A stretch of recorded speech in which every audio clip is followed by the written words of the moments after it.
aplicación de los mismos derechos humanos y las mismas obligaciones ciudadanas para todas las personas independientemente de su anatomía. A lo largo del tiempo, el feminismo ha venido filtrando lentamente un discurso que sostiene la idea de que aunque mujeres y hombres somos diferentes en tantos sexos, también somos iguales en tantos seres humanos y por lo tanto deberíamos de tener las mismas oportunidades, el mismo trato, los mismos derechos.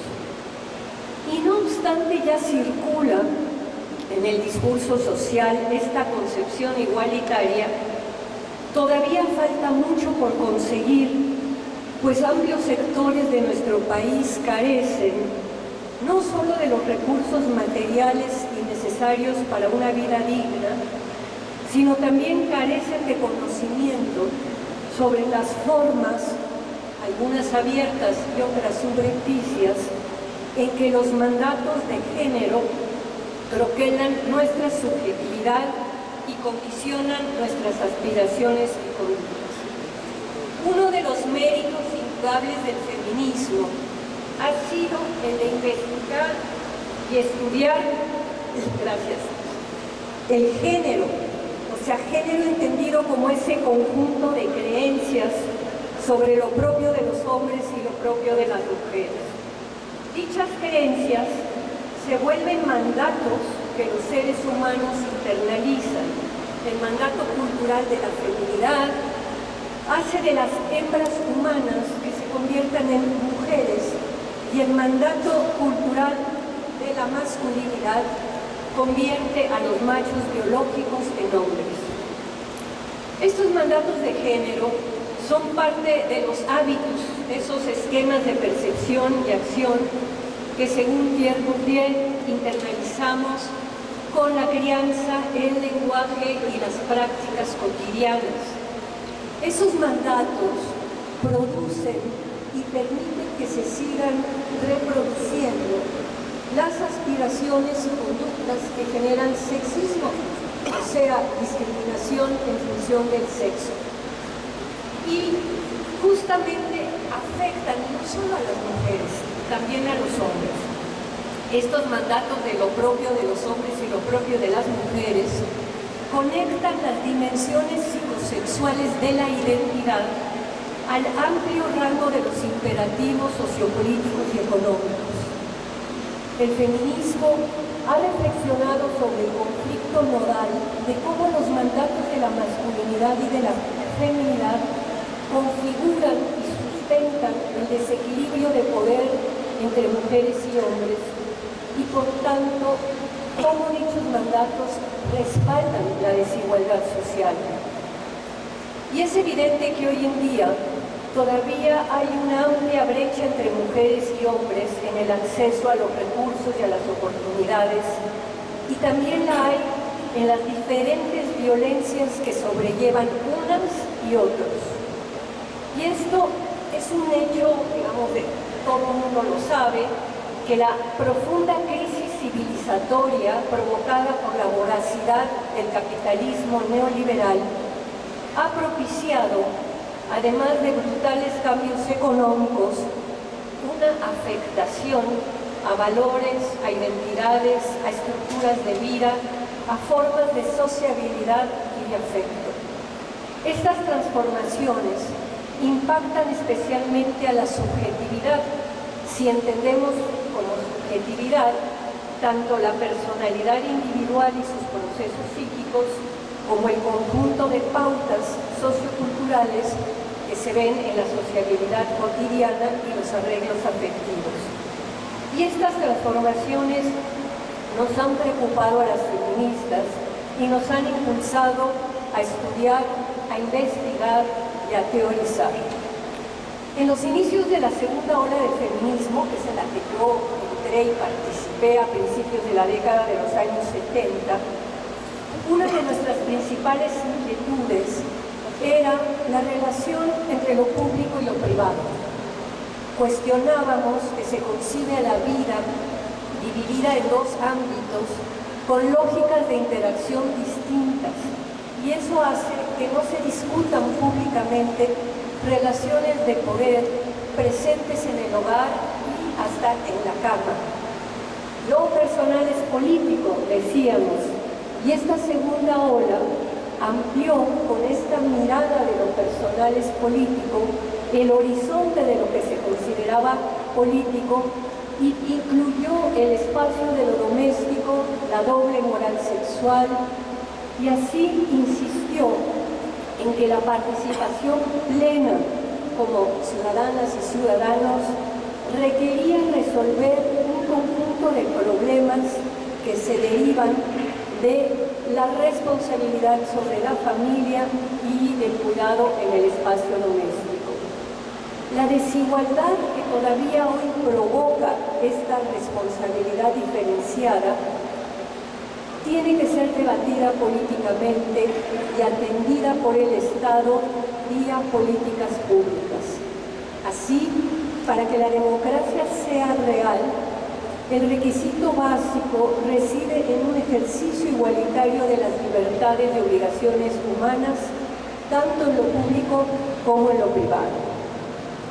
El problema central que veíamos hace ya 40 y tantos años y que subyacía a toda la problemática, en ese momento pensábamos de las mujeres y hoy nos damos cuenta que también de los hombres, era la relación de las mujeres con el capital, en especial la forma en que tradicionalmente se define al trabajo como una actividad económica, pero que no concibe como trabajo lo que se hace en el hogar.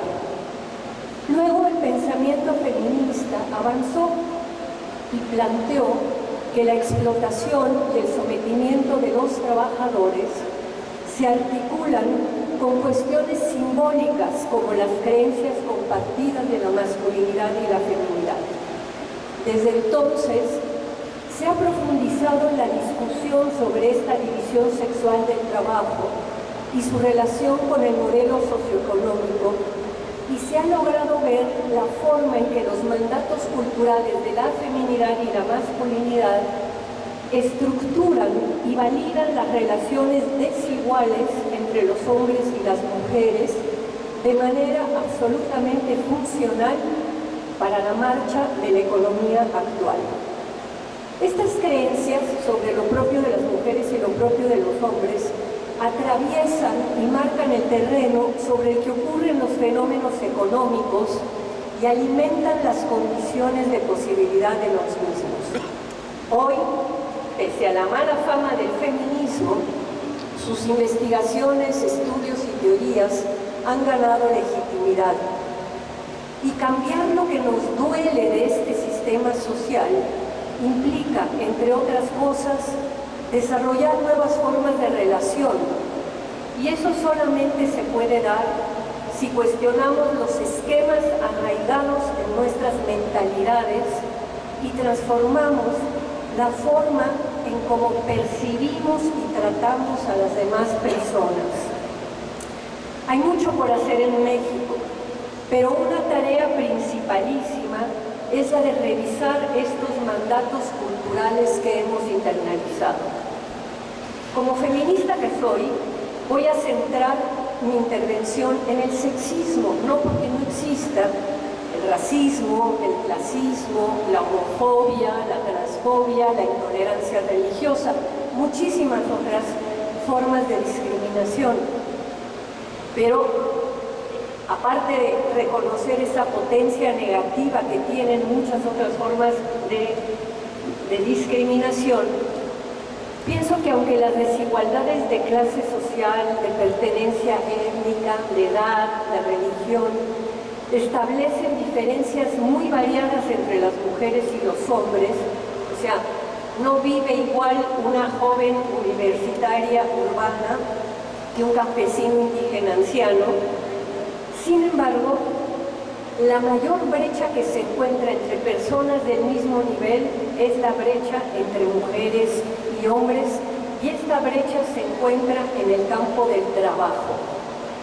Y aunque hoy se sabe que la manera en que se logra integrar el trabajo y la vida familiar es central para la sostenibilidad ciudadana, todavía en nuestro país brilla por su ausencia la corresponsabilidad trabajo-familia.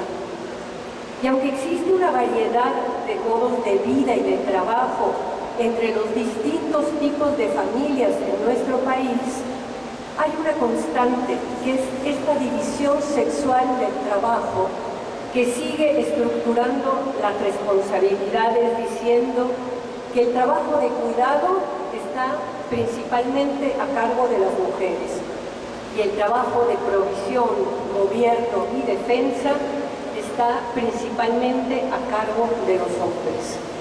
Y así se alimenta esta desigualdad y se reproducen pautas de diferenciación de género, esto que se considera lo propio de los hombres o lo propio de las mujeres. Pero en tanto la labor de los varones, provisión, gobierno y defensa, tiene un alto costo y un alto riesgo, va acompañada de retribuciones económicas, de apoyo del Estado. En cambio, el trabajo de cuidado a cargo de las mujeres es una labor que tiene gran valor simbólico, pero sin retribución económica ni apoyos estatales. Ahora bien, el ideal masculino de virilidad, lo que hace esto de lo propio de los hombres, que tienen que ser fuertes y no tener miedo y siempre aventarse, ¿verdad?, favorece identificaciones heroicas y objetivos de acción prestigiosos o gloriosos, pero desactiva en la gran mayoría de los hombres un cuestionamiento sobre sus trabajos desgastantes y peligrosos, incluso donde los hombres arriesgan la vida. Por otra parte, la carga simbólica de la feminidad hace que la mayoría de las mujeres se realice, ¿verdad?, mediante la abnegación y el sacrificio personal. Y así podemos ver que para la gran mayoría de los varones, tener un empleo y conservarlo, aunque los horarios y las condiciones de trabajo les generen una sobrecarga laboral o los ponga en riesgo, es un signo de virilidad que los valoriza como proveedores o como defensores, mientras que a la gran mayoría de las mujeres se les dificulta librarse de actitudes de abnegación y no cobran conciencia que esta sobrecarga laboral del cuidado les implica una disminución en términos de su autonomía o desarrollo personal, debido también a la gratificación de cumplir con el mandato de la feminidad. Tenemos entonces que tanto para hombres como para mujeres, el trabajo, la forma actual del trabajo, súper exigente, sin contemplaciones para las necesidades de desarrollo personal y de cuidado familiar, nos afecta. Y sin embargo, ambos, mujeres y hombres, consideran estas condiciones y exigencias laborales, que a mí me parecen insufribles, como naturales. Además, en México, a pesar de importantes cambios en la fuerza de trabajo y en la naturaleza propia de los trabajos, se siguen diseñando los horarios y los esquemas laborales, tanto en las instituciones públicas como en las empresas privadas, como si todas las personas contaran con una esposa o con una empleada del hogar o alguien que se hace cargo del trabajo doméstico y del cuidado de los niños, de los ancianos, de las personas enfermas o con una discapacidad.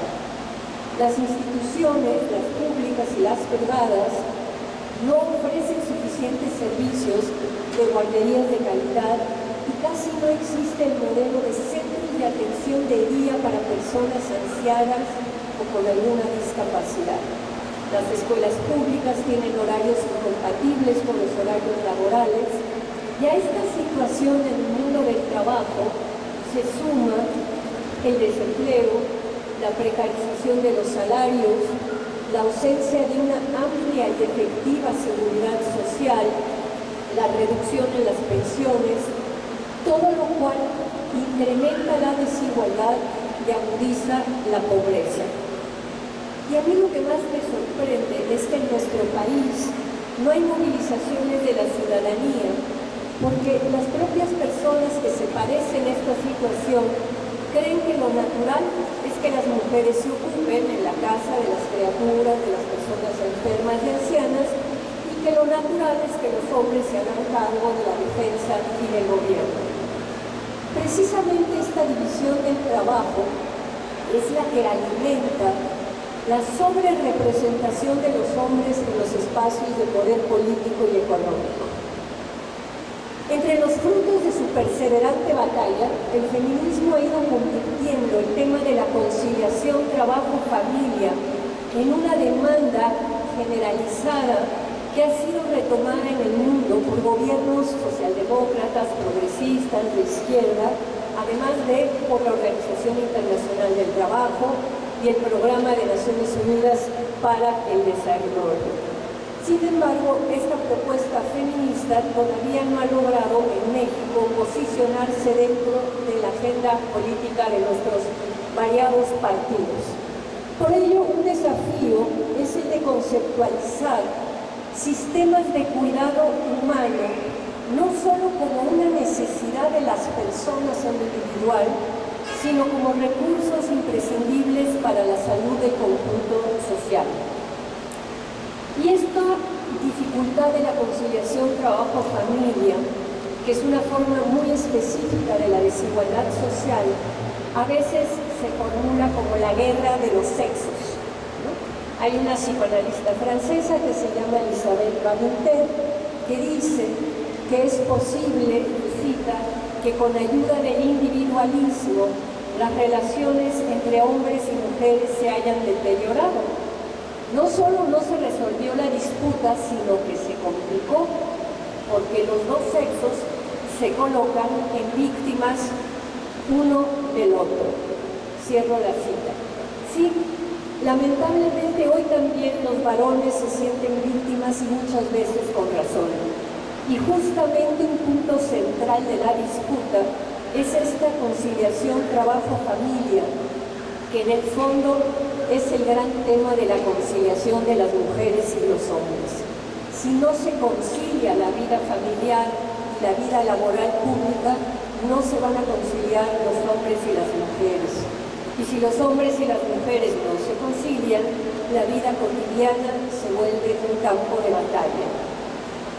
El punto es, digamos, muy complicado aquí, no voy a hablar, digamos, de todos los detalles que implica esta conciliación, sino más bien remitirme de nuevo a por qué una propuesta feminista, que me parece tan sensata y que beneficia a todo mundo, no es retomada políticamente por ninguna de las fuerzas políticas que tenemos. Entonces, yo creo que una de las razones es por esta mala fama que tenemos las feministas. Yo creo que la mayoría de las personas considera el feminismo como una lucha de mujeres que a lo largo de distintas épocas y con especificidades locales desarrollan protestas individuales o resistencias colectivas, y obvio que hay muchos feminismos, hay variadas tendencias dentro del movimiento social, hay distintos postulados del pensamiento político, diversos enfoques de la crítica cultural. Estas diversas tendencias del feminismo tienen incluso discursos contrapuestos, contradictorios y prácticas distintas.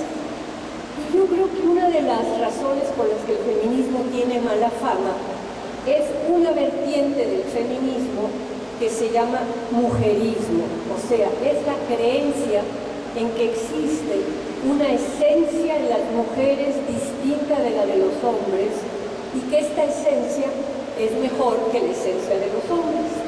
Hay una abogada de Harvard que a mí me parece una de las cabezas feministas más interesantes que he leído, se llama Janet Halley, que ella reflexiona sobre cómo se ha ido construyendo un discurso en esta tendencia del feminismo que tiene una triada, una terceta de asunciones desde las cuales las mujeristas desarrollan su perspectiva interpretativa. Y la triada son la inocencia de las mujeres, ella lo llama female innocence, el daño que viven las mujeres, female injury, y la inmunidad al daño que tienen los hombres, más femenino. Y esta perspectiva dificulta, sobre todo a estas feministas, visualizar que también existen mujeres que dañan a los hombres y que dañan a otras mujeres. Es más, en general, las mujeristas que siempre asumen la postura de que las mujeres siempre son víctimas, no quieren ni siquiera oír de la posibilidad de dañar o herir a los hombres, que sea eso un asunto que a ellas les competa. Parecería que reconocer que a veces hay mujeres que lastiman a otras personas y que en especial llegan a dañar a los hombres, es casi como si se negara el sufrimiento que indudablemente viven muchas mujeres. Y esta triada de las mujeres sufren, no causan daño social, y los hombres que lastiman a las mujeres están inmunes al daño, es una de las razones que le ha causado tan mala fama al feminismo. Yo creo que decir que hay mujeres que mienten, hay mujeres que engañan, hay mujeres que lastiman a otras personas, hay mujeres que son corruptas, mujeres que lastiman intereses sociales, es una realidad, y no querer reconocerlo o analizar lo que implica esto políticamente es rechazar, pensar críticamente. El mujerismo cree que la esencia de las mujeres las hace mejores que los hombres o que las hace más vulnerables que ellos. Y para mí esa es la mayor perversión del feminismo. Se olvida el contexto socioeconómico, se olvida la diversidad sociocultural, se olvida la complejidad psíquica y se centra en un solo determinante. Y por eso se equivocan muchas veces tanto en el diagnóstico de la situación como en las propuestas que se plantean. El mujerismo concibe a la condición de víctima como parte integral de la condición femenina. Y sin duda que hay muchas mujeres que son víctimas, vaya que sí las hay. Y sin duda hay riesgos que mayoritariamente afrontan las mujeres, claro que los hay. Pero también es cierto que hay mujeres victimarias y también es cierto que hay hombres víctimas, aunque el discurso social sobre la victimización femenina dificulte visualizar el panorama completo. Y de cara al objetivo de comprender las causas de la violencia, porque hay lo que se llama violencia de género, a veces se piensa que es solo la violencia hacia las mujeres. La violencia de género es la violencia que se produce por las ideas de género, por la feminidad y por la masculinidad. Y a mí me parece que cuando hablamos de violencia de género, que en nuestro país está desatada, ¿verdad?, un paso que me parece muy valioso es debatir ampliamente una reflexión que hace una antropóloga argentina que se llama Rita Laura Segato, que dice que la violencia es expresiva. ¿Qué expresa la violencia contra las mujeres? ¿Solo misoginia? Segato dice que no es posible comprender la violencia contra las mujeres si no recordamos qué tipo de sujetos y de prácticas se generan en la deriva actual del capitalismo neoliberal, que imponen nuevas violencias sobre todos los cuerpos y todas las subjetividades. Una investigadora mexicana del Colegio de la Frontera Norte, Sayak Valencia, coincide con ella en que las personas desaparecidas, cercenadas, decapitadas, desolladas, que estamos viendo a cada rato en nuestro país, son el reflejo más nítido del modelo socioeconómico actual, que configura, mediante la mutilación y la desacralización del cuerpo humano, un nuevo campo de sentido simbólico. Y en este contexto monstruoso, del cual ha emergido una inaudita violencia que se ejerce con una atroz crueldad, surgen sujetos, seres humanos, capaces de desarrollar impasibles, estremecedoras prácticas. Y aunque en su gran mayoría estos sujetos son hombres, como dice Valencia, que utilizan la violencia como medio de supervivencia, como mecanismo de autoafirmación, como herramienta de trabajo, también hay que reconocer que cada vez más se suman mujeres que los acompañan, que los atienden, que les sirven, que vigilan a las personas secuestradas, que llevan las cuentas económicas de la organización, y también mujeres que torturan, que mutilan y que matan. Ante tal panorama, más que interpretar la violencia contra las mujeres como un crimen de odio machista, hay que situarla dentro del contexto neoliberal que provoca la variedad enorme que hoy existe de formas de vulneración, agresión y crueldad a las vidas humanas. El problema de fondo que enfrentamos hoy es el del desgarramiento del lazo social. El lazo social es el vínculo entre la persona y integrantes de la sociedad a los que no conocen. Es distinto del lazo familiar, que nos importa mucho y que tratamos siempre de proteger a nuestra familia. Incluso es distinto del lazo comunitario. Pues aquí los de Jalapa son jalapeños y no tienen nada que ver con los jarochos, menos aún con los chilangos horribles que venimos del DF. Pero el lazo social, ese es el lazo que deberíamos de tener con todo ser humano por el hecho de ser un ser humano. Y cuando se rompe el lazo social, se fractura la cohesión social y ocurre esto de lo que se habla mucho ahora, que es el desgarramiento del tejido social. En México, en todo el país, el lazo social se ha fragmentado y debilitado, no solo por las consecuencias de la explotación económica y de la dominación política, sino también por los procesos de exclusión y de discriminación derivados de estas creencias y mandatos culturales.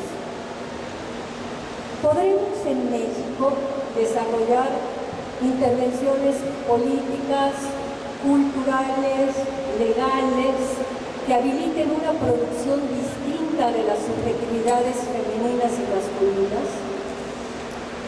La liberación se tiene que plantear para todas las personas, así lo decíamos al inicio de la segunda ola del feminismo. No hay liberación posible de las mujeres si no hay liberación social. No hay liberación posible de los indígenas si no hay liberación social. No hay liberación posible de las personas con una orientación sexual distinta si no hay liberación social, y nos podríamos seguir. Todos los seres humanos estamos troquelados por los mandatos de género de nuestra cultura, por lo que no nos resulta fácil cuestionar nuestras simbolizaciones culturales, nuestras ideas de qué es lo propio de los hombres y lo propio de las mujeres. Y aunque los seres humanos hemos logrado desarrollar herramientas tecnológicas notables y realizar avances científicos impactantes, híjole, cuánta dificultad tenemos para restaurar el tejido social. ¿Por qué? Justamente porque uno de los desgarres más brutales se produce por estas creencias que tenemos y que nos confrontan ante la diversidad de identidades y de opciones de vida diferentes. Finalmente, la triste realidad es que en nuestro país llevará mucho, pero mucho tiempo lograr una cohesión social que evite los desgarramientos violentos que estamos viendo día con día. No va a ser fácil y no se logrará en solitario. Sin embargo, la acción política también tiene una dimensión individual, lo que cada persona puede hacer por sí sola. Para transformar la sociedad es indispensable llevar a cabo también un cambio personal. Y esa ha sido la parte de la apuesta de muchas feministas al reivindicar lo personal es político. El feminismo no es una verdad transhistórica que permanece trascendentemente pura, para nada. El feminismo es una práctica continuamente condicionada por sus propios actos que la van precediendo. Y estas creencias mujeristas y feministas de muchas compañeras feministas han dificultado que se realice un diagnóstico más certero y que se propongan cuestiones preventivas en lugar de medidas punitivas. Si ya de por sí el actual régimen del capitalismo neoliberal produce subjetividades individualistas, consumistas y egoístas que dificultan la solidaridad con las demás personas y que llegan a producir conductas de indiferencia y crueldad, ¿cómo es que vamos a poder acercarnos a construir ese otro mundo posible que todos anhelamos, sin injusticias, sin desigualdades, sin violencias? En la complejidad de la reproducción de la desigualdad que existe entre mujeres y hombres, se encuentran tanto una dinámica material, económica, y una dinámica simbólica, estos mandatos de la feminidad y la masculinidad. Son muchas las cuestiones entrelazadas, pero quiero destacar justamente la de la violencia de género. Esta violencia se produce por los mandatos de género y no es solamente violencia hacia las mujeres, sino también lo es hacia los hombres y hacia las personas con identidades diversas, como las personas trans, como las personas con una orientación sexual distinta. La política oficial ha desarrollado una perspectiva que ve a las mujeres como víctimas que deben de ser protegidas, y esta perspectiva vuelve ineficaz abordar el problema de la violencia de género.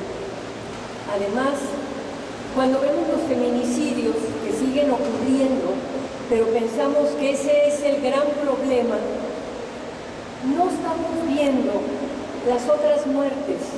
El 98% de hombres que matan a hombres, que mueren, el 98% de hombres jóvenes matados por hombres, también por el mandato de la masculinidad, en esta guerra contra el narco, contra la delincuencia.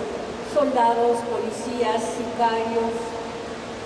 Son muy graves los feminicidios, pero que no se nos olvide todo el panorama. Y si pensamos que la causa de los feminicidios son los hombres misóginos o los machistas, lo que vamos a hacer es echar una cortina de humo sobre las verdaderas causas económicas y culturales que producen este tipo de sujetos y que permiten este tipo de horrores. Es necesario vincular la división sexual del trabajo con el mandato de la masculinidad y con los mecanismos sociales y políticos que hacen posible el mantenimiento de esta mancuerna subjetividad y violencia. Y el modo paternalista de conceptualizar la violencia de género como un problema donde hay que proteger a las mujeres víctimas, ¿verdad?, debe transitar hacia una visión más amplia que incluya visualizar el engranaje que articula toda una combinación de violencias económica, simbólica, sexual, y que además invisibiliza la violencia homofóbica y transfóbica que sufren cientos de miles de personas en nuestro país. En la actualidad, pese a su mala fama, el feminismo persiste en su lucha, que es llevada a cabo por distintos tipos de activistas. Están las radicales, están las reformistas, como yo, están las subversivas, están las funcionarias, están las académicas y están las que hacen trabajo de base, están las que se lo toman como una causa de vida y están las que le dedican un tiempito. Y también, cada día más, aparecen varones que se asumen feministas y hay veces que feministas les dicen que los hombres no pueden ser feministas, pero bueno. En ocasiones, algunas y algunos feministas se desalientan ante la inmovilidad de las estructuras patriarcales, ante la ceguera de los políticos, ante la voracidad del capitalismo. Da la impresión de que se olvida que los cambios en el orden simbólico y material que vivimos son muy difíciles de transformar y sobre todo son muy lentos. Sin embargo, la persistencia tiene resultados. Para modificar tendencias sociales y culturales tan arraigadas como los mandatos de la feminidad y la masculinidad, también se requieren cambios en las leyes. Y en ese sentido, reivindico la importancia crucial de la participación ciudadana en los procesos de litigio jurídico y político que hay que dar. La despenalización del aborto en la Ciudad de México cumple mañana 24 de abril 10 años de vigencia, y el proceso que condujo a que asambleístas de 6 partidos la aprobaran es un ejemplo de una estrategia reformista que le ha dado a cientos de miles de mujeres la posibilidad de interrumpir de manera segura y gratuita un proceso biológico que rechazaban. Ojalá y otras entidades federativas se tomaran nota de lo que implicó este proceso y de cómo se puede conseguir una medida así. Indudablemente resulta imprescindible contar con un marco jurídico para hacer valer las modificaciones necesarias que instauren y respalden relaciones menos desiguales. Pero lo que irá moviendo las costumbres, que son las fronteras simbólicas entre lo público y lo privado, es un cambio en la percepción sobre lo propio de los hombres y lo propio de las mujeres.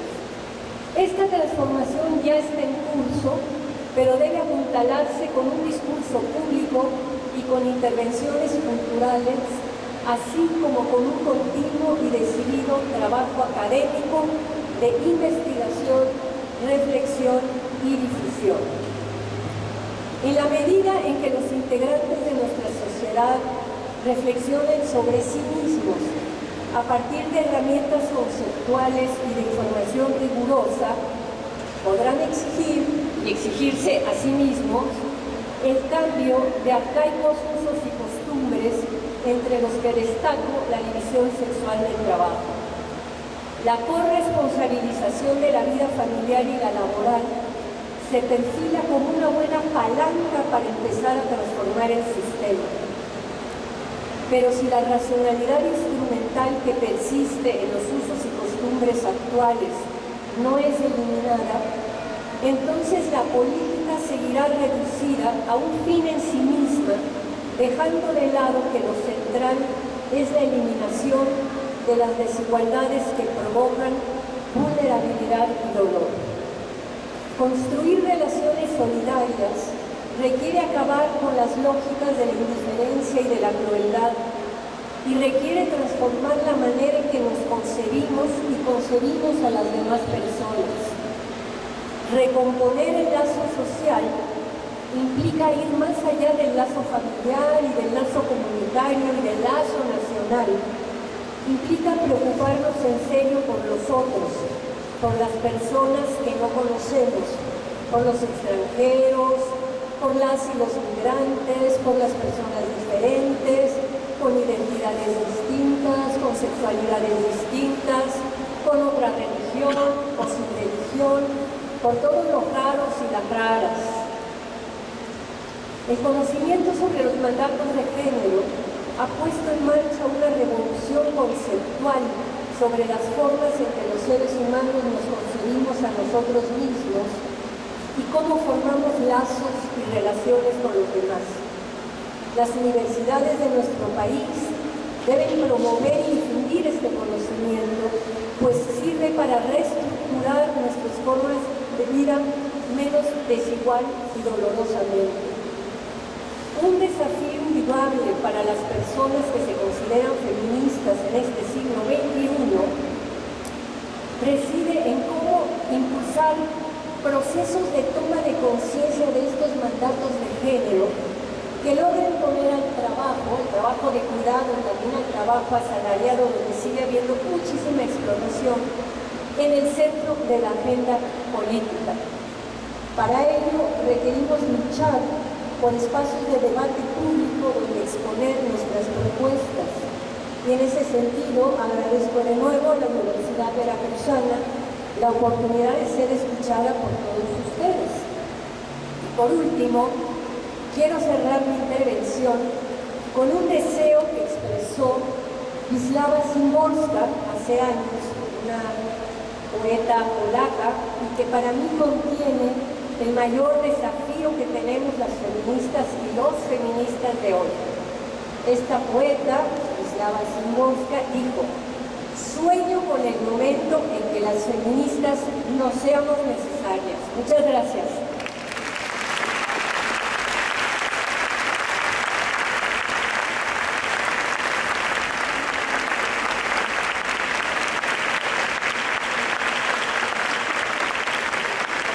Reivindicación de los mismos derechos humanos y las mismas obligaciones ciudadanas para todas las personas independientemente de su anatomía. A lo largo del tiempo, el feminismo ha venido filtrando lentamente un discurso que sostiene la idea de que aunque mujeres y hombres somos diferentes en tantos sexos, también somos iguales en tantos seres humanos y por lo tanto deberíamos de tener las mismas oportunidades, el mismo trato, los mismos derechos. Y no obstante ya circula en el discurso social esta concepción igualitaria, todavía falta mucho por conseguir, pues amplios sectores de nuestro país carecen no solo de los recursos materiales y necesarios para una vida digna, sino también carecen de conocimiento sobre las formas, algunas abiertas y otras subrepticias, en que los mandatos de género troquelan nuestra subjetividad y condicionan nuestras aspiraciones y conductas. Uno de los méritos indudables del feminismo son las dimensiones psicosexuales de la identidad al amplio rango de los imperativos sociopolíticos y económicos. El feminismo ha reflexionado sobre el conflicto nodal de cómo los mandatos de la masculinidad y de la feminidad configuran y sustentan el desequilibrio de poder entre mujeres y hombres y por tanto cómo dichos mandatos respaldan la desigualdad social. Y es evidente que hoy en día todavía hay una amplia brecha entre mujeres y hombres en el acceso a los recursos y a las oportunidades, y también la hay en las diferentes violencias que sobrellevan unas y otros. Y esto es un hecho, digamos, de todo el mundo lo sabe, que la profunda crisis civilizatoria provocada por la voracidad del capitalismo neoliberal ha propiciado, además de brutales cambios económicos, una afectación a valores, a identidades, a estructuras de vida, a formas de sociabilidad y de afecto. Estas transformaciones impactan especialmente a la subjetividad, en que la participación plena como ciudadanas y ciudadanos requería resolver un conjunto de problemas que se derivan de la responsabilidad sobre la familia y del cuidado en el espacio doméstico. La desigualdad que todavía hoy provoca esta responsabilidad diferenciada tiene que ser debatida políticamente y atendida por el Estado vía políticas públicas. Así, para que la democracia sea real, el requisito básico reside en un ejercicio igualitario de las libertades y obligaciones humanas, tanto en lo público como en lo privado. El problema central que veíamos hace ya 40 y tantos años y que subyacía a toda la problemática, en ese momento pensábamos de las mujeres y hoy nos damos cuenta que también de los hombres, era la relación de las mujeres con el capital, en especial la forma en que tradicionalmente se define al trabajo como una actividad económica, pero que no concibe como trabajo lo que se hace en el hogar. entendemos como subjetividad tanto la personalidad individual y sus procesos psíquicos como el conjunto de pautas socioculturales que se ven en la sociabilidad cotidiana y los arreglos afectivos. Y estas transformaciones nos han preocupado a las feministas y nos han impulsado a estudiar, a investigar y a teorizar. En los inicios de la segunda ola del feminismo, que es en la que yo entré y participé a principios de la década de los años 70, una de nuestras principales inquietudes era la relación entre lo público y lo privado. Cuestionábamos que se concibe a la vida dividida en dos ámbitos con lógicas de interacción distintas, y eso hace que no se discutan públicamente relaciones de poder presentes en el hogar y hasta en la cama. Lo personal es político, decíamos, y esta segunda ola amplió con esta mirada de lo personal es político el horizonte de lo que se consideraba político y incluyó el espacio de lo doméstico, la doble moral sexual, y así insistió, ha sido el de investigar y estudiar, gracias, el género, o sea, género entendido como ese conjunto de creencias sobre lo propio de los hombres y lo propio de las mujeres. Dichas creencias se vuelven mandatos que los seres humanos internalizan. El mandato cultural de la feminidad hace de las hembras humanas que se conviertan en mujeres, y el mandato cultural de la masculinidad convierte a los machos biológicos en hombres. Estos mandatos de género son parte de los hábitos, esos esquemas de percepción y acción que, según Pierre Bourdieu, internalizamos con la crianza, el lenguaje y las prácticas cotidianas. Esos mandatos producen y permiten que se sigan reproduciendo las aspiraciones y conductas que generan sexismo, o sea, discriminación en función del sexo. Y justamente afectan no solo a las mujeres, también a los hombres. Estos mandatos de lo propio de los hombres y lo propio de las mujeres conectan